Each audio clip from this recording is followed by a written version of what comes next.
허환구의 라디오 오늘. 여러분 안녕하십니까, 허환구입니다. 지난 금요일 경호처의 저항으로 윤석열 대통령 체포영장 집행이 무산됐습니다. 윤 대통령이 체포영장 집행에 응하지 않은 것을 두고 여권에서도 비판의 목소리가 나오고 있습니다. 오늘 국민의힘 김재섭 의원은 한 언론 인터뷰에서 대통령의 취임 일성에 나는 참모 뒤에 숨지 않겠다는 아주 멋있는 얘기를 했지만 참모 뒤에 많이 숨으셨고 이제는 참모들이 다 없어지니까 국민 뒤에 숨고 지지층만 바라보고 정치 활동을 하고 있는 것이다 라며 극단적으로 대치하고 영장에 불응하는 방식에 말 그대로 보수 초가 삼간이 다 탄다고 말했습니다.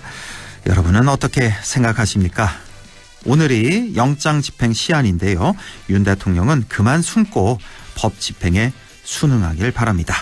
1월 6일 월요일 라디오 오늘 광고 듣고 시작합니다. RSV 알고 계신가요? RSV는 독감 바이러스만큼 전염성이 강한 급성 호흡기 감염 바이러스로 영유아나 60세 이상 성인에서 감염 시 폐렴 등 심각한 합병증으로 이어질 수 있습니다. 주로 독감 바이러스와 비슷한 시기에 발생하는 RSV. 자세한 내용은 의사와 상담하세요. 이 광고는 RSV 질환인식 캠페인입니다. 팀장님, 연금도 투자하세요? 알아서 크는 연금은 없으니까 투자해야죠. 아, 투자의 차이가 연금의 차이? 이제 연금도 투자다. N2 퇴직연금. 역시 고용노동부가 선정한 2024년 퇴직연금 우수사업자. NH투자증권. 원금 손실 유의, 가입 전 상품 설명서 및 약관 필독. 독일도 돌았다. 스위스도 돌았다. 대성 보일러도 유럽처럼 빙 돌았다. 원통형 콘덴싱으로. 대성 보일러가 만드는 유럽형 콘덴싱의 시대. 당신의 콘덴싱은 유럽형입니까? 대성이 내일을 위합니다. 대성 보일러. 부장님, 실장님, 국장님, 이사님. 일은 오래 했지만 연금 관리는 왕초보. 퇴직금 목돈 어떡하지? 퇴직연금 IRP. 믿을 곳은 미래에셋증권. 퇴직금 키우기, 절세, ETF 실시간 매매, 로보 어드바이저까지 수익률이 중요한 연금 미래에셋증권. 원금 손실 유의 및 투자 전 설명 청취. 라디오 오늘 월요일 순서 시작합니다. 1부 양승진의 슬기로운 뉴스 생활 함께하고요. 2부 이슈 오늘에서는 2025년을 푸른 뱀의 해라고 하죠. 잠시 후 무형유산위원회 천진기 위원장을 연결해 보겠습니다. 이어서 박규환의 세상 읽기 함께하겠습니다. 라디오 오늘 많은 애청 바랍니다.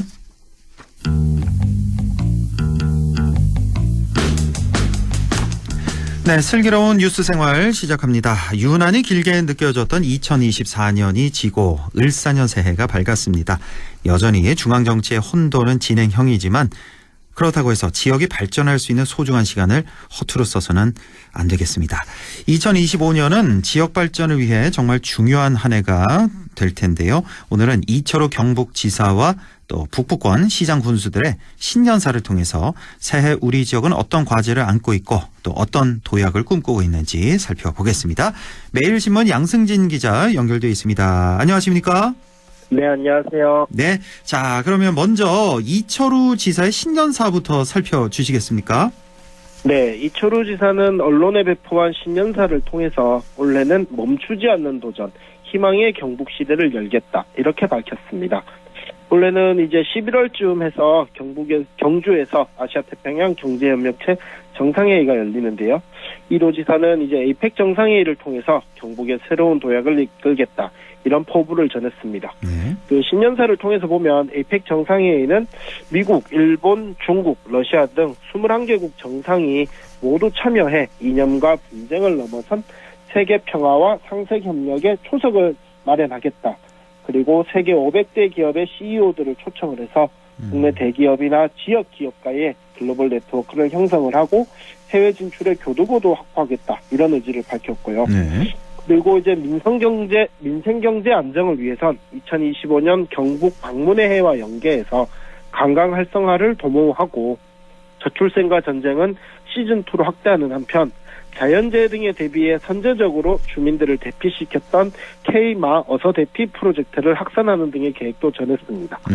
그리고 대구 경북 신공항의 조속한 건설과 함께 민간 투자 활성화 펀드를 통해서 한 개 시군별 호텔, 리조트 건립 등 프로젝트를 추진을 해서 지역 도약의 기반을 착실히 다지겠다. 이런 의지도 전했고요. 네, 올해 과제가 참 많군요. 에이펙 정상회의부터 해서 해외 진출 교두보 확보, 관광 활성화, 저출생과의 전쟁, 민간 투자 활성화 등등 해서 이렇게 경상북도의 시책을 살펴봤고요.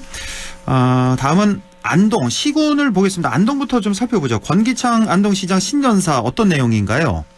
네, 권기창 시장은 2025년을 전통과 현대가 공존하는 미래도시 안동을 만들겠다. 이런 의지를 전했거든요. 예. 그러면서 이제 지난해를 평가를 하기를 사계절 축제를 통해서 역대 가장 많은 방문객을 기록을 했고 또 세계인이 사랑하는 도시로서의 안동의 희망을 봤다. 이렇게 평가를 했습니다. 예. 그리고 기회발전특구와 국가첨단전략산업특구와 같은 지방시의 3대 특구 지정을 통해서 안동의 성장 가능성도 봤다. 이렇게 평가를 했고요. 예.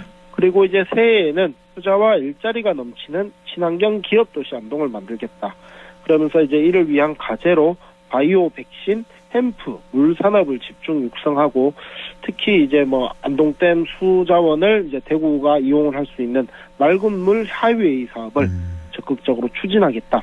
이런 의지를 밝혔습니다. 예. 그리고 많은 관광객이 찾을 수 있도록 안동에서 사계절이 축제가 끊이지 않는 축제를 축제 도시로 만들고 또 옛 안동역은 복합 문화단지로 만들어서 관광 거점 도시의 위상도 다지겠다. 이런 의지도 전했고요. 예. 그리고 소멸 위기와 같이 지역 현실을 극복하기 위해서 청년의 정착을 이끌 수 있는 만남, 결혼, 출산, 보육과 같은 생애 주기별 맞춤형 서비스를 지속적으로 제공하겠다. 이런 계획도 함께 밝혔습니다. 네, 안동을 살펴봤고 다음으로 예천으로 가볼까요? 김학동 군수는 예천 군정을 어떻게 이끌겠다는 의지를 전했나요? 예천의 원도심의 정주 여건을 지속적으로 개선해 나가겠다. 그리고 도청 신도시의 활성화를 위해 노력하겠다는 의지를 김학동 군수는 가장 먼저 강조했습니다. 네. 그리고 농업과 같은 1차 서비스 산업 구조인 지역의 특성을 고려를 해서 농업 경쟁력 강화와 함께 농가 소득 증대 등도 강조를 했고요. 예천은 도청 이전 이후 꾸준히 인구 유입이 이뤄지고 있는 상황인 만큼 명품 교육도시 건설에 집중을 하겠다라는 새해 군정 표도 전했습니다. 예. 특히 올해 군정 슬로건을 경북의 중심 도약하는 예천이라고 정해 적극적인 행정을 추진하겠다는 의지도 함께 밝혔습니다. 네, 예천은 역시나 원도심과 도청 신도시의 조화로운 어떤 발전, 상생 이런 게 제 1순위가 되겠고요. 다음은 영주로 가보죠. 박남서 시장의 을사년 시정 목표 어떤 게 있을까요? 네, 박 시장은 역동적이고 새로운 경제도시 영주를 건설하겠다. 이런 의지를 밝히면서 올해에는 기업 유치와 영주호 개발과 같은 대규모 프로젝트를 통해서 지역 경제의 도약을 이끌고 시민이 체감할 수 있는 획기적인 변화를 이루겠다. 이런 약속을 전했는데요. 예. 영주호 개발과 소백산의 자연미 그리고 부석사 등 지역의 소중한 문화유산을 적극 활용을 해서 문화와 자연이 어우러지는 경북 북부의 대표 체류형 관광지로 영주를 만들겠다. 이런 계획을 구상을 하고 있습니다. 네. 다만 박남서 시장은 지난해 선거법 위반과 관련해서 1심과 2심에서 모두 당선 무효형을 선고를 받았습니다. 예. 그리고 이제 현재 대법원의 최종 선고를 앞둔 상태이기 때문에 신년사를 통해서 밝힌 포부를 원래 제대로 추진해 갈 수 있을지는 여전히 불투명한 상황입니다. 아, 그렇군요. 다음은 상주로 가보죠. 인구 10만 회복이 갈수록 쉽지 않은 상주인데, 자, 강영석 시장의 새해 화두 정말 중요해 보입니다.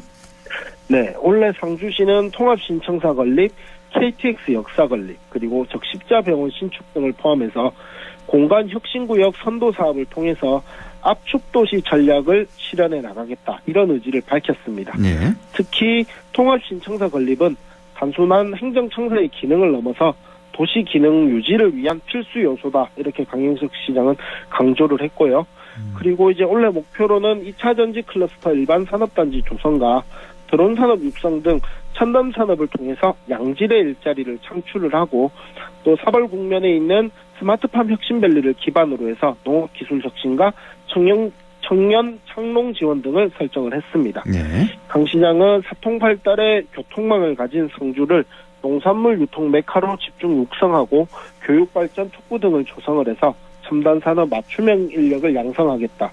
그리고 국민안전체험관 조성과 청년임대주택 공급 등을 통해서 저출생 문제 해결을 위한 정책도 지속적으로 추진하겠다는 의지를 전했고요. 예. 그리고 이제 지난해 개최한 세계 모자 페스티벌과 만화특화 시립도서관 등 문화산업을 확대를 해서 고부가 가치를 창출을 하고 상주 읍성 북문부공과 남산공원 체계적인 개발을 통해서 지역 문화 자원도 더욱 활성화하겠다. 이런 의지도 함께 했잖아요. 아, 그렇군요.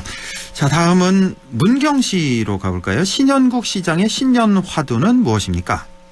네, 민선 8기에 역점적으로 추진해온 문경대와 숭실대학교의 통합 추진, 그리고 도시재생과 먹거리 관광 발전을 위해서 백종원 대표가 이끄는 도봉코리아와의 업무 협약, 주울산 케이블카와 하늘길 조성 사업 등을 이제 신현국 시장은 지난해 성과로 꼽았습니다. 그러면서 특히 문경대, 숭실대 통합을 위한 업무 협약은 올해 예정이 돼 있다. 구체적으로 진전이 있다라는 것을 밝혔고요. 예. 올해는 글로벌 커피 브랜드인 테라로사를 중심으로 해서 호텔과 카페 거리와 같은 복합 문화 공간을 조성을 하고 경북 소방장비기술원과 경북 농민사관학교 유치 건립, 그리고 중부 내륙철도 문경역 역세권 도시개발을 주요 과제로 제시를 했습니다. 아, 그렇군요. 자, 신공항 건설 등의 주요 과제가 많은 의성을 좀 보겠습니다. 아, 이 신공항 건설이 좀처럼 속도를 좀 못 내고 있는 그런 느낌이 좀 있네요. 네, 김주수 군수는 이제 새해에 심상사성 자세로 군정을 이끌겠다 이렇게 밝혔습니다. 심상사성. 예, 이 심상사성이 간절한 마음으로 정성을 모으면 마음먹은 대로 이루어진다 이런 뜻이거든요. 예. 그러니까 뭐 현재 화물터미널 위치라던가 이런 것들이 뭐 마음먹은 대로 이루어지지 않고 있는 상황인 만큼 이 김주수 군수가 제시한 심상사성이라는 게 시사하는 바도 적지 않은 것 같기도 합니다. 예.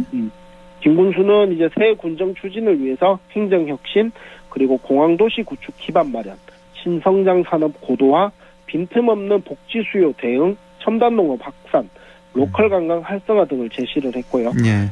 특히 드론 산업 육성과 첨단농업 확산, 그리고 청년 인재 육성을 통해서 미래를 위한 사업들 멈추지 않고 추진하겠다라는 의지도 함께 전했습니다. 그렇군요.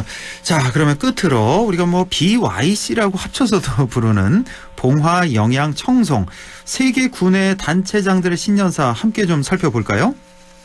박형국 봉화군수는 새해 중점적으로 추진하는 역점시책에 미래형 영농기반 조성과 지방 소멸에 대응할 수 있는 맞춤형 정책을 통해서 인구 감소 위기를 극복을 하고 글로벌 관광도시로의 도약에 기반을 마련하겠다. 그리고 봉화의 산림을 활용해서 미래 먹거리 산업을 만들고 국민 모두가 함께 누리는 행정중심 복합도시로서의 봉화를 실현하겠다는 것들을 제시를 했고요. 네. 그리고 이제 오도청 영양군수는 농업을 영양군의 근간이자 미래 성장 동력으로 삼고 스마트팜 기술 도입이나 노지고추 스마트 영농 산업을 통해서 지속 가능한 부자 농촌을 만들겠다는 의지를 전했습니다. 네. 윤경희 청송군수는 사과 주산지인 청송 특성을 고려해서 농업 생산량 향상을 위해 꼭지 무절단 사과 유통의 필요성을 강조한 신년사를 밝혀 눈길을 끌기도 했고요. 네. 각 단체장들은 자신들이 밝힌 신년 포부대로 올한해 지역 발전을 위해서 열심히 뛰어줬으면 좋겠습니다. 그리고 또 올해는 지역의 발전, 또 국가적인 안정이 꼭 이루어질 수 있는 한 해가 되기를 바랍니다. 네, 잘 들었습니다. 지금까지 매일신문 양승진 기자였습니다. 고맙습니다. 네, 감사합니다. 네, 라디오 오늘 2부에서 뵙겠습니다.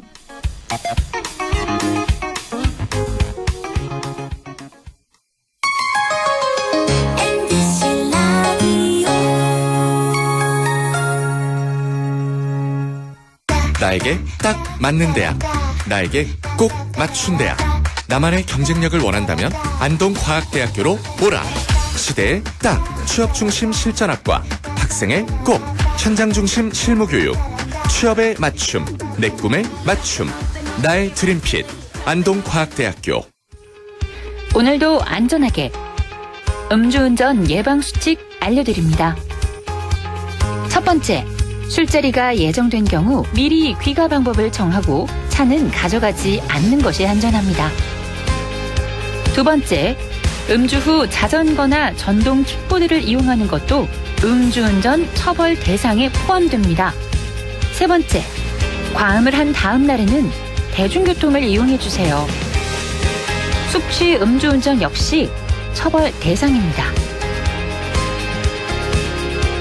네 번째, 음주운전을 방조하는 경우에도 3년 이하의 징역형 또는 1,000만 원 이하의 벌금형에 처해질 수 있습니다. 적극적으로 말려주세요. 위험한 음주운전 미리 예방하여 소중한 생명을 지켜주세요.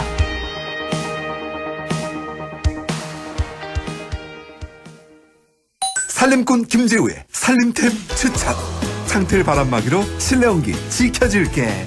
포장은 다회용기로, 플라스틱 거절한다. 우리 식재료로 유통을 줄이면 탄소를 줄일 수 있어. 이 모든 건 기후위기에 대응하는 지구 살림템. 여러분도 함께해요. 공익광고협의회.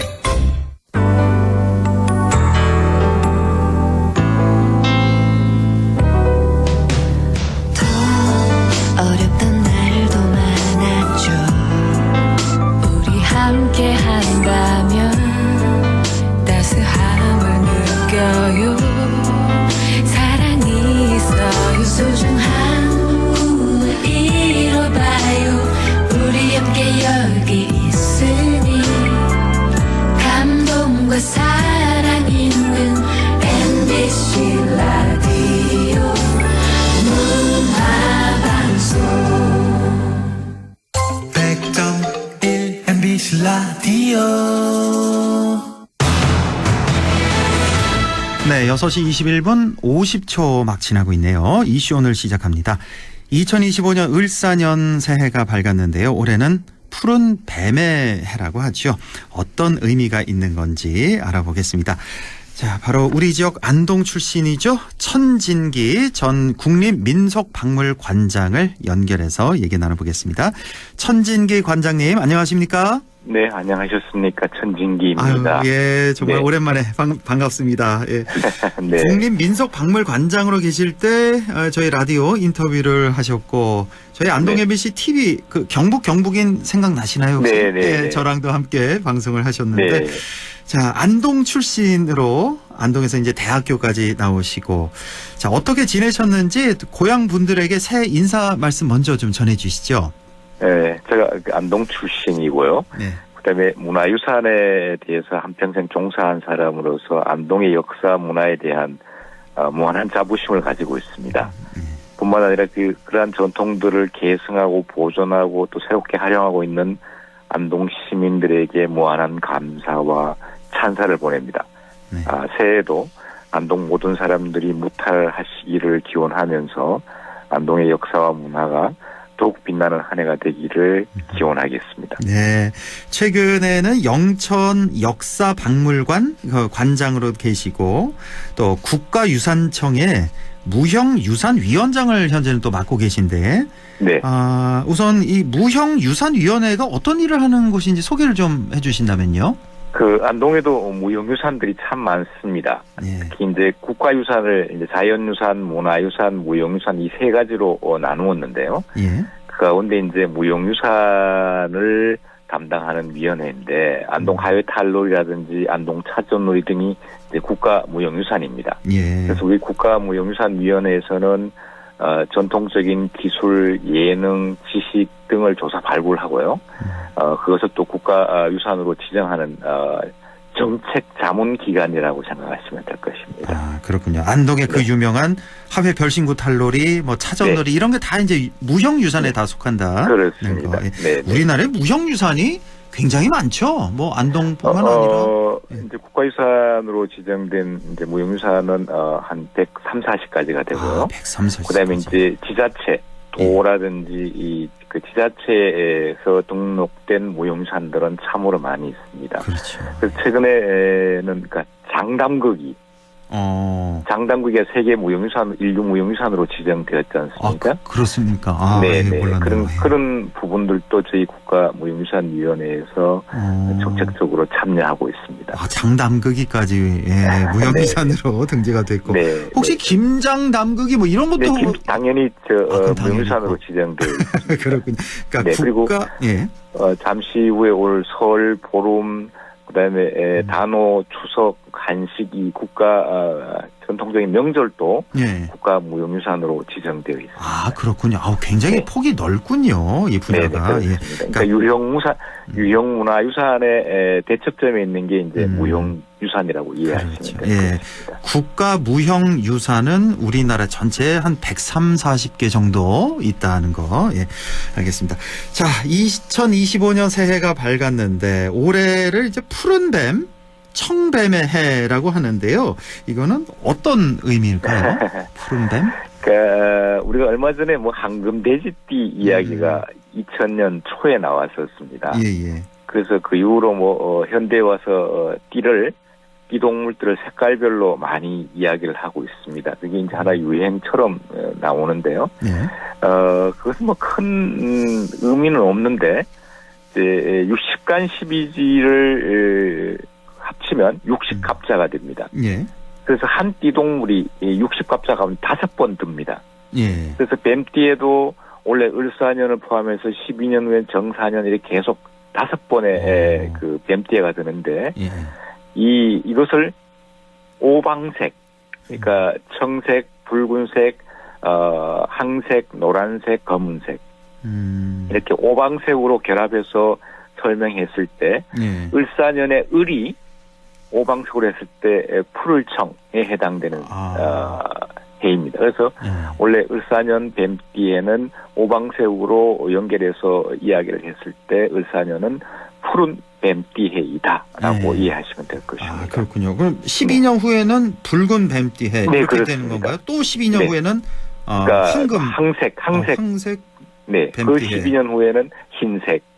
그 12년 후에는 검은색. 이렇게 오방색으로 서로 순행을 합니다. 그렇군요. 그러니까 60년마다 이렇게 한 번씩 돌아오는 올해는 이제 푸른 뱀의 해다라는 말씀이시고. 네.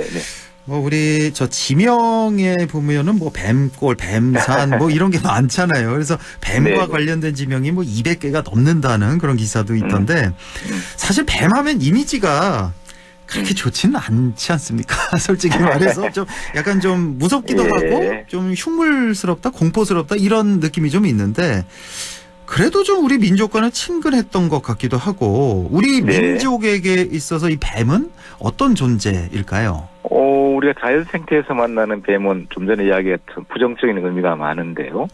그것을 문화적으로 들어와서 문화적 뱀이 됐을 때는 긍정적인 힘들이 많습니다.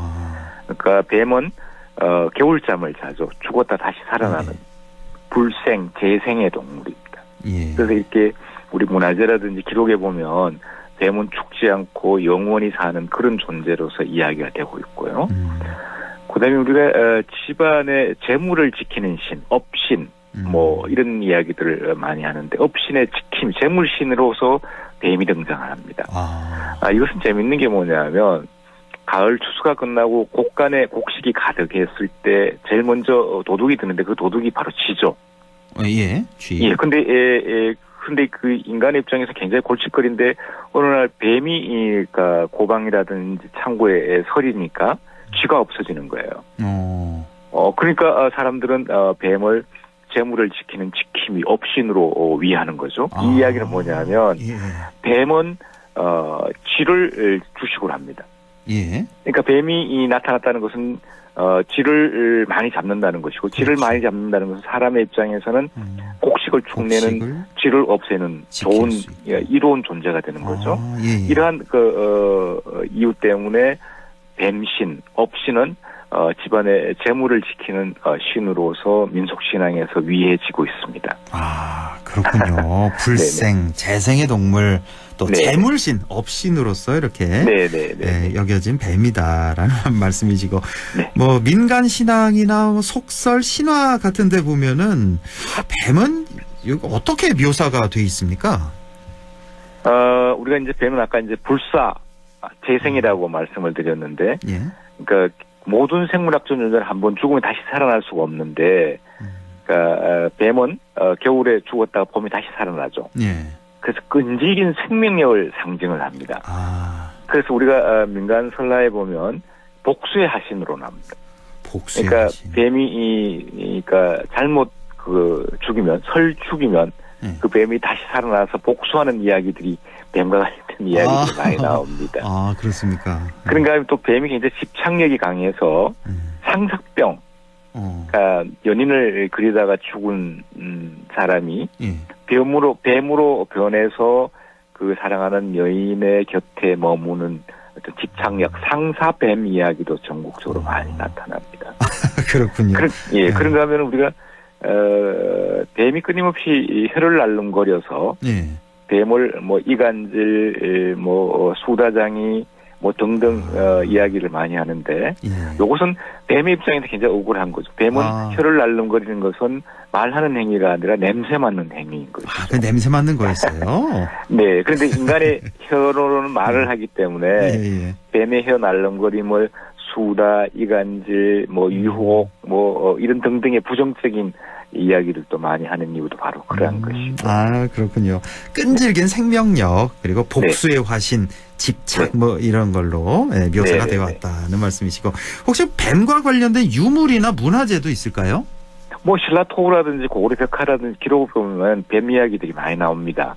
그래서 신라토우에는 뱀의 개구리 뒷다리를 물고 있는 유물이라든지 고구려벽화본 벽화의 삼실총 무사도에는 뱀을 목에 걸고 있는 모습이라든지 교사도에는 뱀이 짝짓기 하고 있는 모습이라든지 이런 모습에서는 그러니까 아까 이야기했던 불사 또는 그 개구리가 갖고 있는 풍요에서 불사와 풍요, 그다음에 무덤의 지킴이 뭐 등등 이런 의미로서 뱀과 관련된 유물도 많이 있었고 문화유산도 많이 있습니다. 특히 이제 그 경주에 가면 박흑컷의 오능이 있는데요. 오능을 다른 별칭으로 사능이라고 합니다. 이건 뭐냐면 흑컷새가 말을 다스리고 하늘로 올라갔다가 그 몸이 5개 나누어서 땅에 내려왔는데 떨어졌는데 사람들이 합장을 하려고 했을 때 큰 뱀이 나타나서 그걸 방해했다라는 거죠.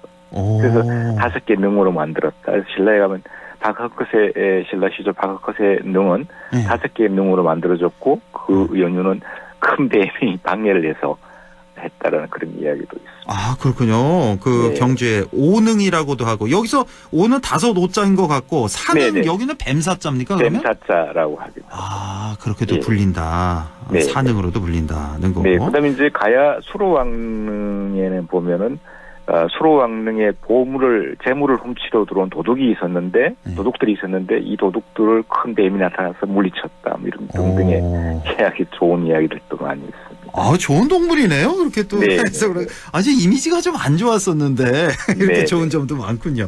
자, 새해가 되면 이제 꿈을 갖고 한 해 운수를 점쳐보기도 하는데 우리가 보통 뭐 돼지 꿈 최고의 꿈으로 여기잖아요. 근데 혹시 뱀 꿈을 꾸면 이거는 뭐 어떻게 좋은 꿈이 길몽인지 흉몽인지 어떻게 해석해야 될까요? 뭐 상황에 따라 다를 수 있겠지만 뱀은 기본적으로 태몽이고요. 태몽. 재물이 들어오는 꿈입니다. 그래서 뱀이 집 안으로 들어온다든지 뱀이 구멍을 찾아 들어간다든지 뭐 등등은 새로운 생명력을 탄생시키는 태몽이고요. 그다음에 재물이 집 안에 들어오는 꿈이라고 해서 예부터 뱀 꿈은 아주 길몽으로 해석하는 경향들이 있습니다. 그렇군요.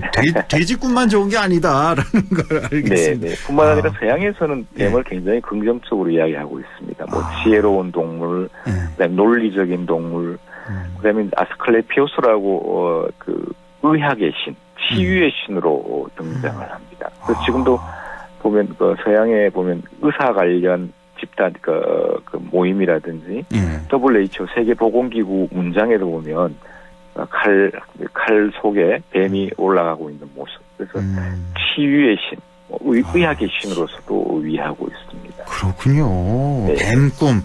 뱀꿈 꾸면은 뭐 복권 하나 사줘야겠습니다. 이게 뭐 태몽이 될 수도 있고 재물 아주 길몽이다. 재물이 들어오는 그런 꿈이다라는 거. 꿈에서 막 뱀 몇십 마리, 몇백 마리가 나한테 막 다가온다. 이거 굉장히 좋은 거군요. 그렇습니다. 길몽으로 이해를 하고 있습니다. 상당한 길몽이군요. 자, 그럼 끝으로 덧붙이고 싶은 말씀, 뭐 간략히 인사 말씀 정리를 해주신다면요. 뱀은 죽었다 다시 살아나는 재생 불사의 동물이기도 하지만 항상 뱀은 허물을 벗어야만 성장할 수가 있습니다. 허물을 벗지 못하는 뱀은 결국 죽음을 맞이하는 거죠. 그런 것처럼 원래 을사년 뱀띠에 모든 사람들이 과거의 허물을 벗고 새로 태어나서 성장하는 자기 혁신과 발전의 한 해가 되기를 기원합니다. 예, 알겠습니다. 아유, 오랜만에 이렇게 연결했는데 네. 오늘 아주 소중한 귀한 말씀 잘 들었습니다, 관장님. 예, 고맙습니다. 네, 행복하십시오. 예, 고맙습니다. 지금까지 천진기 전 국립민속박물관장과 함께했습니다. 라디오 오늘에서는 청취자 여러분의 참여를 기다리고 있습니다. 우리 지역에서 발생한 사건 사고 소식이나 함께 토론하고 싶은 내용을 안동 MBC 홈페이지 라디오 오늘 게시판에 올려주시기 바랍니다. 전화와 문자 참여도 하실 수 있습니다. 전화는 851국에 7191번, 문자는 샵 0913번으로 보내주시면 됩니다. 문자는 단문 50원, 장문 100원의 정보 이용료가 있습니다. 여러분의 많은 참여 바랍니다.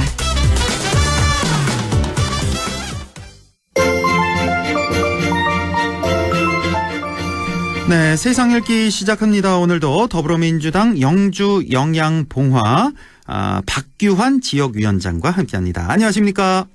네, 반갑습니다. 영주 영양봉화 박규환입니다. 네, 오늘 뭐니 해도 체포영장 집행 얘기를 안 할 수가 없습니다.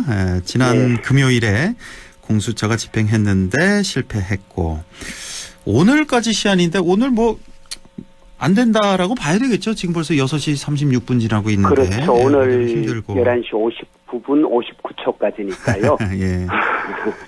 재차 쉽지 않을 것 예, 같습니다. 재차 영장 신청한다는 얘기가 있는데 신청했나 모르겠네요. 공수처에서.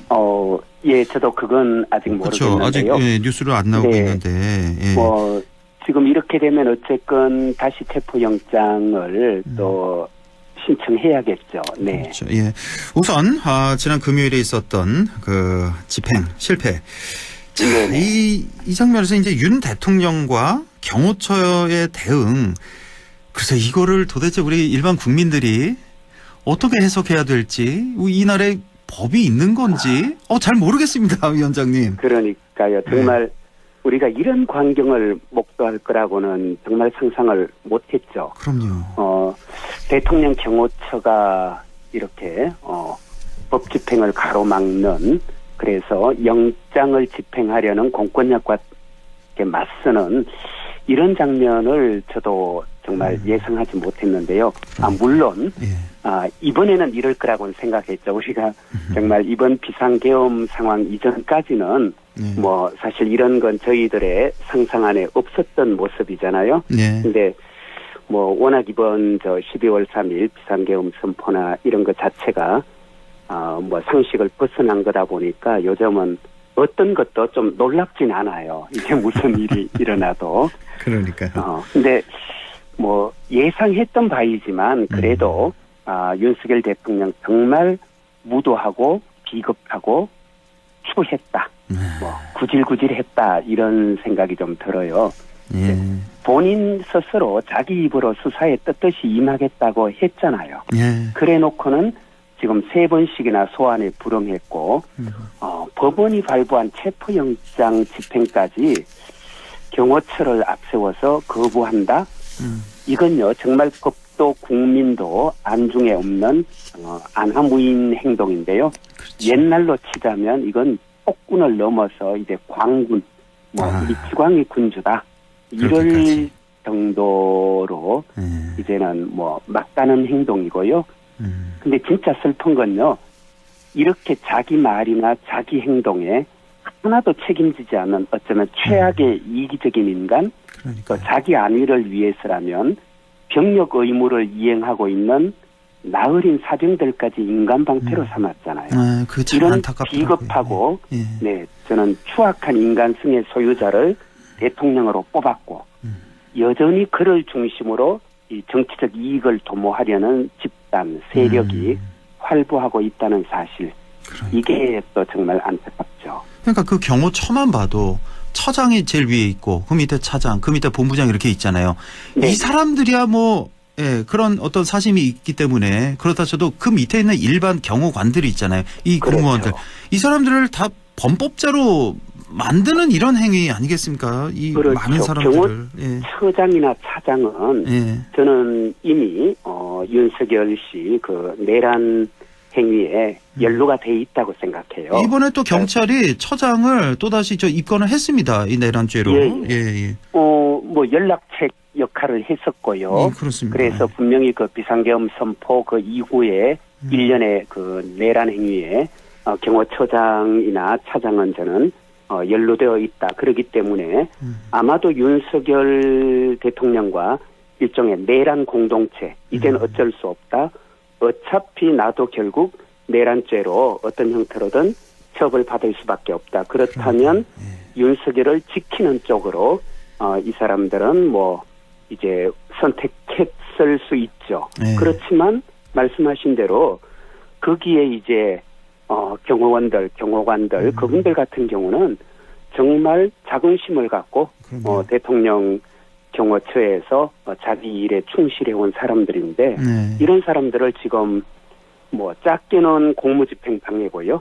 크게 더 넓게 보자면 내란에 동조하는 이런 범법자로 만들고 있는 거죠. 거기에다가 더 심각한 건 저 국방부 소속 경비단 군인들 그중에는 또 저 의무 사병들도 있단 말이에요. 그 수방사 말씀하시는 것 같은데. 그렇습니다. 수방사. 예.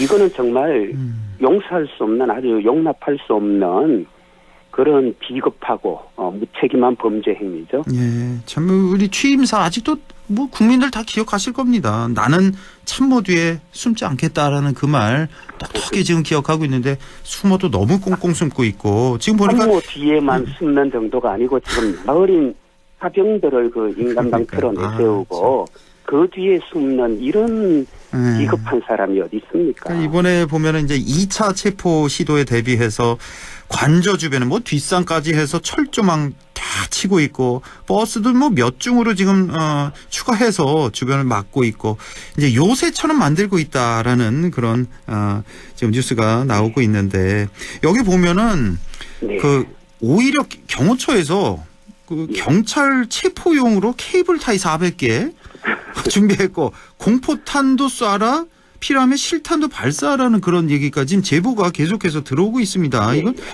심각해도 너무 심각하고 이 정도면 이 자체로 사실상의 내란 행위죠. 그러니까 이 자체로 국가 공권력 적을 무력화시키기 위해서 지금 뭐 총기까지 사용하겠다.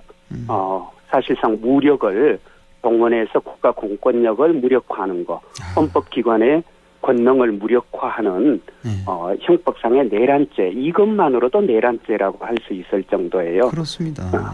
그래서 많은 국민들이 지금 이 모습을 보면서 만약에 이 체포영장 만약에 다시 발부가 될지 모르겠습니다만 뭐 나아가서 사전 구속영장도 친다는 그런 얘기도 나오고 있는데 어쨌든 뭐 체포영장이든 구속영장이든 이걸 끝까지 이런 식으로 응하지 않는다. 윤 대통령이 끝까지 뒤에 숨는다. 이렇게 되면은 이거 어떻게 되는 거냐라고 정말 걱정하시는 분들이 많잖아요. 그렇죠. 이런 적이 없었기 때문에. 구속영장이든 결국은 인신을 구금해야 되는 거죠. 그렇죠. 구인해서 구금해야 되는데 지금 이런 분위기로 보자면 끝내 불응할 거잖아요. 그러니까요. 그렇다고 해서 우리가 이런 것들을 전부 다 용납하고 용서해주고 예컨대 뭐 불구속 상태로 교사도 않고 아예 불구속 상태로 기존 관련자들의 수사 사실을 바탕으로 뭐 기소한다든가 이건 있을 수 없죠. 내란 수괴에 대해서 그렇게 할 수는 없는 거고요.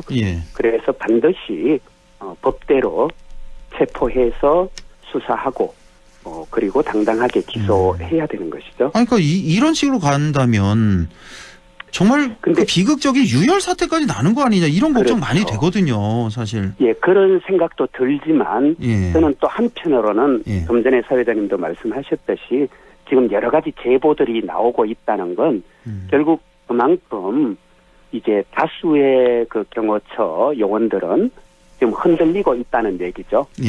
이건 아닌데 지금 그들이 사실은 범법자가 되어야 될 이유가 없거든요. 그래서 저는 공권력, 그러니까 이제 경찰 공수처 쪽에서 조금만 더 확실한 의지를 보이고 반드시 뭐 제압하고 인신 구금하겠다 이렇게 나간다면요.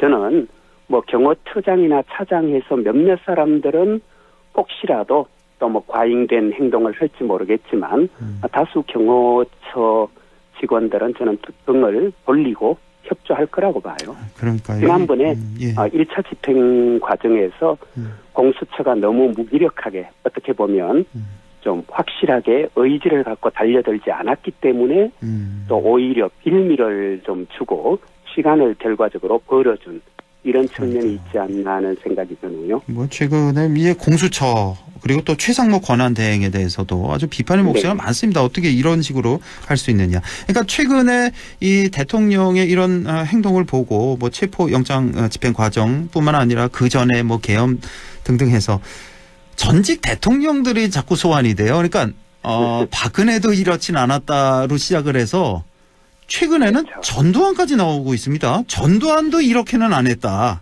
그렇죠.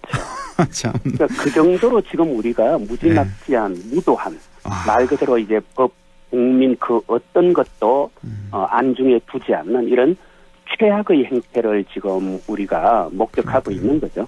참 저 어디 저 후진국에 내란 자주 일어나는 맞습니다. 나라들 있잖아요. 딱 그 모습입니다. 정말. 그래서 저는 상식적으로는 지금 상황에서 사실 가장 강력한 열쇠를 쥐고 있는 사람은 최상목 권한대행이거든요. 그렇습니다. 예, 법적으로 경호처를 지휘할 수 있는 사람도 지금 최상목 권한대행밖에 없어요. 그런데 지금 이분이 나는 정치에는 관여하지 않는다 이런 핑계를 대면서 이걸 지금 방치하고 있단 말이죠. 그렇습니다. 이거 직무유기하고 있는 것이거든요. 저는 최상목 부총리가 왜 본인이 대통령 권한대행이 되었는지 거기서부터 한번 출발해서 생각을 좀 해봐야 된다고 보는데요. 예. 내란 행위로 대통령이 탄핵 소추되어서 권한이 정지되었기 때문에 그분이 대통령 권한대행이 됐잖아요. 예. 그렇다면 당연히 국민과 국회의 뜻에 따라서 내란 수사에 협조해서 국정을 안정시키는 것 이것이 권한대행이 해야 될 가장 우선적인 일이에요. 그렇습니다. 그런데 얼토당토않게 무슨 정치에 관여하지 않는다 이런 핑계를 대면서 지금 경호처에 이런 불법적인 영장 집행 방해를 묵인하고 있는 거죠. 정치에 관여하지 않는 것이 아니라 사실은 아주 교활하게 정치에 관여하고 있어요. 오히려 관여하고 있다. 예. 내란 수사 방해하고 있잖아요. 그 이유를 다들 뭐 관심 있는 분들은 아실 겁니다. 바로 최상목 대행도 역시 이 내란 혐의를 받고 있는. 예, 지금 본인도 피의자 사실은 내란 혐의를 좀 받고 있고 그래서 뭐 그럴 수도 있겠고요. 그 계엄 당일날 그 이른바 F4라고 하죠. 최상목 대행 플러스 하는 총재, 금융위원장, 이렇게 같이 모였죠. 금감원장 이렇게 4명 모여서 여기서 무슨 얘기를 나눴냐, 어떤 지시를 했냐 이게 지금 밝혀지지 않고 있기 때문에 본인도 이런 혐의를 받고 있기 때문에 이렇게 소극적으로 사실은 적극적으로 행사를 하고 있다 이런 말씀이시고. 그러니까 사실 지금 저분이 은연중에 지금 윤석열 대통령의 복귀를 위한 시간 벌기를 해주는 게 아니냐. 내란 수사를 방해하면서 이런 의심 사기에 충분하고요. 그렇습니다. 자기 말대로 만약 정치에 관여하지 않겠다면요. 특검에 대한 거부권을 행사하지 말았어야 되는 거죠. 그렇죠. 헌법재판관을 법대로 3명 다 임명했어야죠. 맞습니다. 또 상설특검 후보 추천 의뢰 한 달이 다 돼가는데 그것도 지금 안 하고 있죠. 그래서 저는요, 최상목 대행 또 본인이 경제부총리이다 보니 또 뭐 그렇겠지만 요즘 경제 안정을 위해서 이런 얘기 많이 하고 있는데요. 물론 이런 건 있어요. 최상목 대행이 윤석열 정부 들어서서 대통령실에서 경제수석하고 계속 경제부총리 하면서 사실은 경제를 망친 주범이긴 해요. 그래서 좀 신뢰는 안 가지만 그래도 제가 그 진정성을 좀 이제 믿어준다는 전제하에서 보자면 지난번에 윤석열 체포영장 집행하러 딱 가니까 주가가 올랐잖아요. 맞습니다. 예. 그러다가 올랐다가 체포 못했다, 포기한다, 철수한다니까 주가가 또 뚝 떨어지잖아요. 1시 반경에 뚝 떨어지고. 예. 이것만 보더라도요.